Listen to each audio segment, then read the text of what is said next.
Hello and welcome. I'm Lindsay Crane and these are my retro craft dreams.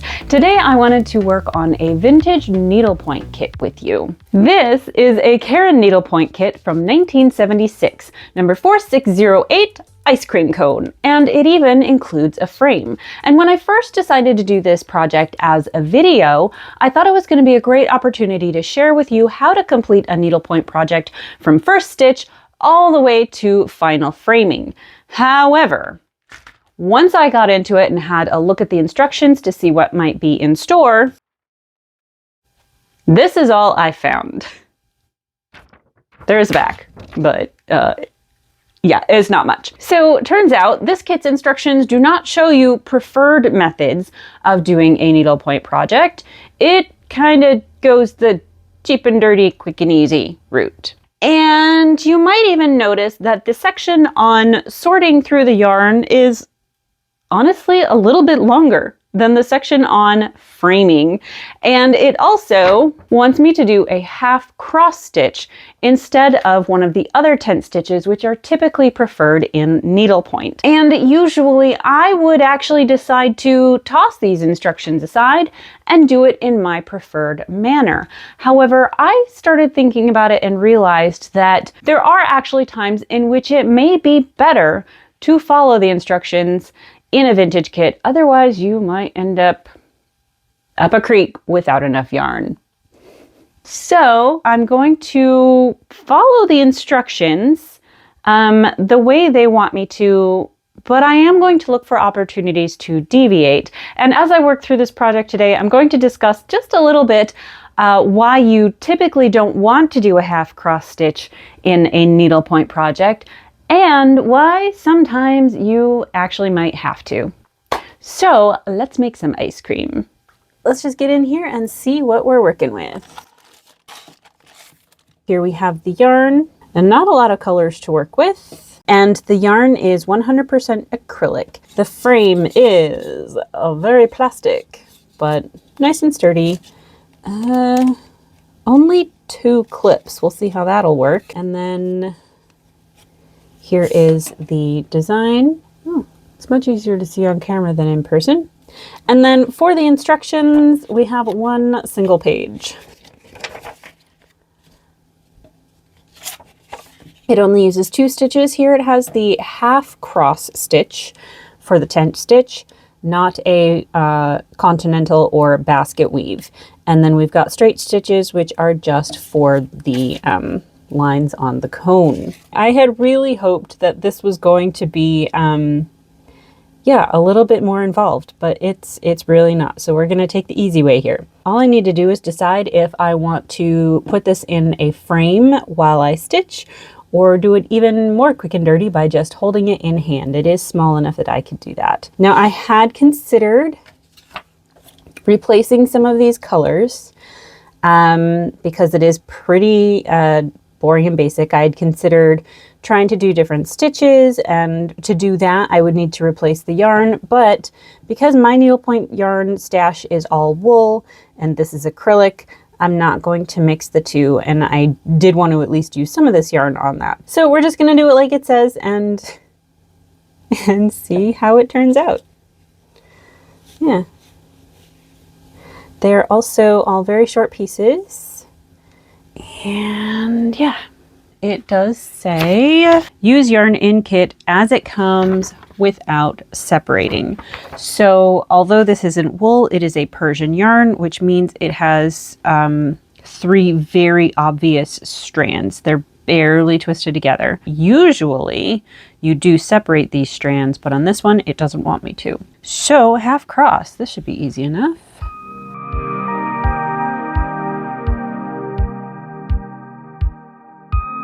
Now I do feel that a half cross stitch is faster than the other kinds of tent stitch, and I think a lot of that is just that it feels more natural. You don't have to think so much about where your next stitch goes. When I'm doing a continental, for example, especially when changing rows, you know, I have to plan out, okay, if I go this way, nope, that's the wrong way, so I got to start here so I can go that way.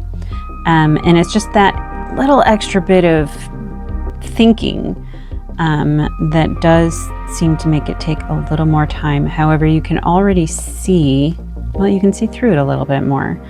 If it were covering the back, you wouldn't be able to see through these little holes. But since it is being framed, it's really less important, honestly. When needlepoint gets the back covered, a lot of that is for actual functionality. It adds durability to the stitches and to the fabric as a whole to have more going on the back. But this is just getting framed, so it's really not necessary.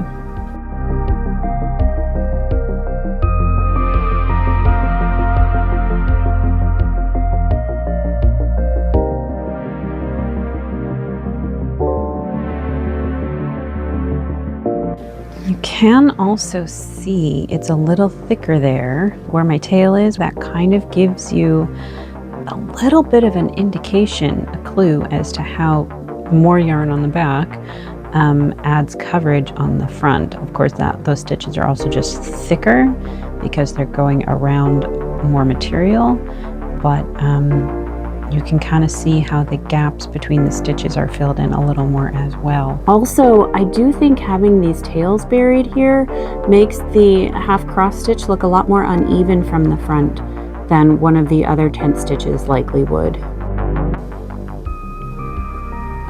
I was in the middle of that.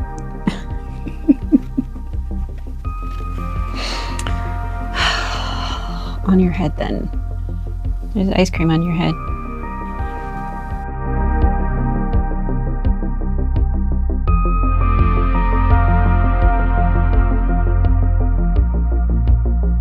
And I have also learned with another project, when I wanted to do something the, quote, proper way, even though the instructions told me to do a half cross stitch, that is the only time I ever ran out of yarn in a vintage kit. Now, fortunately, I did have some matching yarn in another kit, so I was able to finish the piece stitch-wise. However, what I didn't realize was that mounting it was going to become much more difficult because it is now too thick on the back to mount it in the way that I needed to. So at some point I'm gonna have to go back and either redo it or figure something out. But sometimes you really do need to take what feels like the wrong way in order to complete something in a way that works.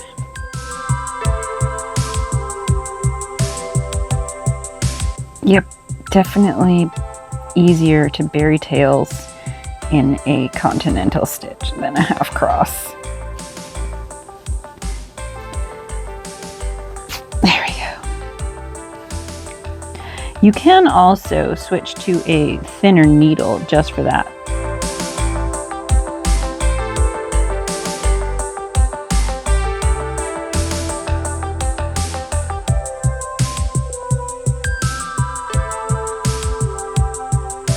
The whole point, though, is to help you understand that you can choose what level you are satisfied with and, adjust accordingly. If you don't feel like you need or want to care about more coverage on the back, then don't. You can do it with a half cross and just get the thing done. And sometimes that's necessary, and don't let anybody tell you that you're doing it wrong. It may not be the preferred method, but it's not wrong. It's just your choice. And we as stitchers and, textile artists essentially get to make the choice. We have artistic license and we have the power of choice. So do it how you want to do it.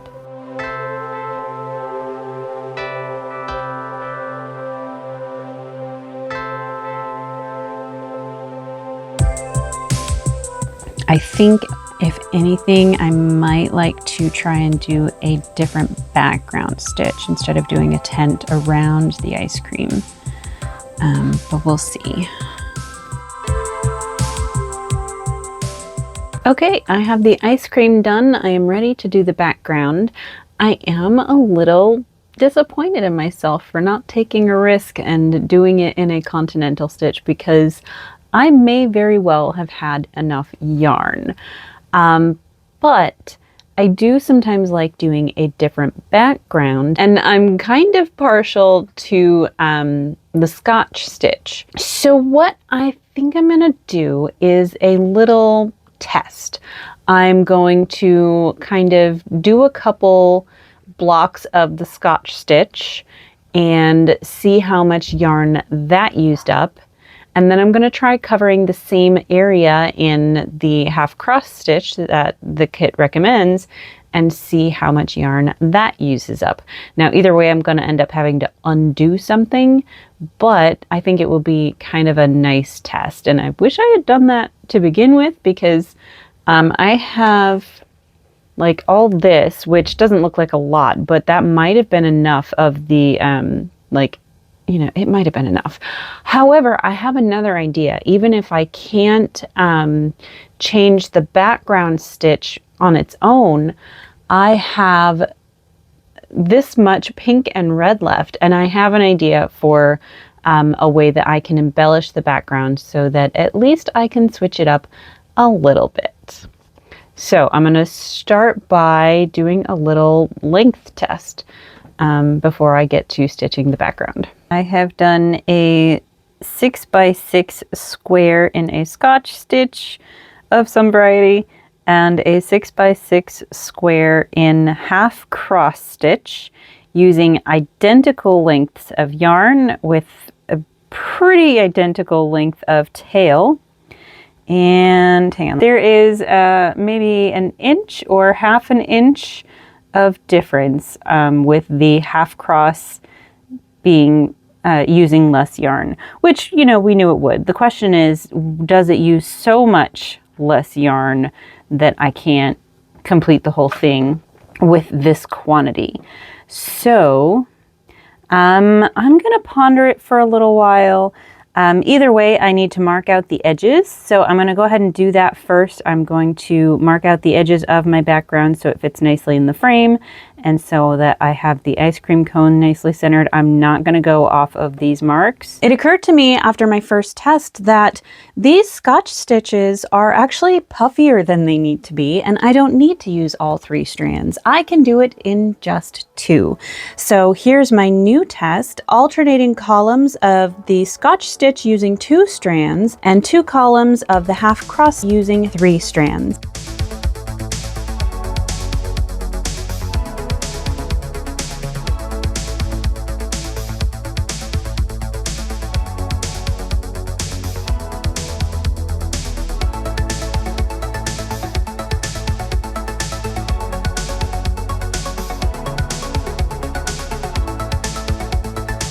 There is my background, but we are not done. We still need to do the crossing on the waffle cone. And then my idea for the pink and red leftovers is to do a candy stripe in these tent stitches on the background.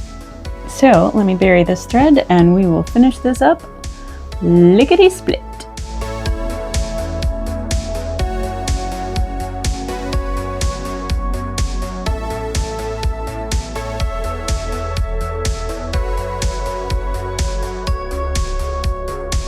So if you do this at home and you don't want the long tension nightmare strands, I would recommend a Holbein stitch, and I don't have enough for that.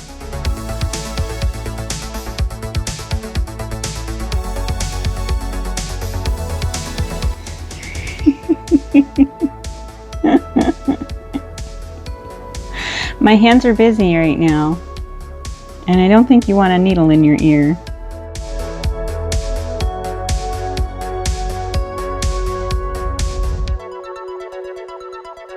Buddy, they can't see what I'm doing because you are just messing me up. Are you liking that? I am liking that. Toby, you're cramping my style here. I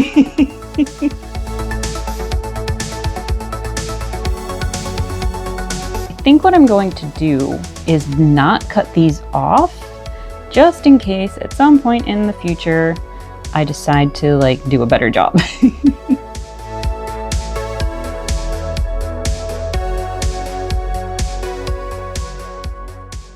Now for the framing.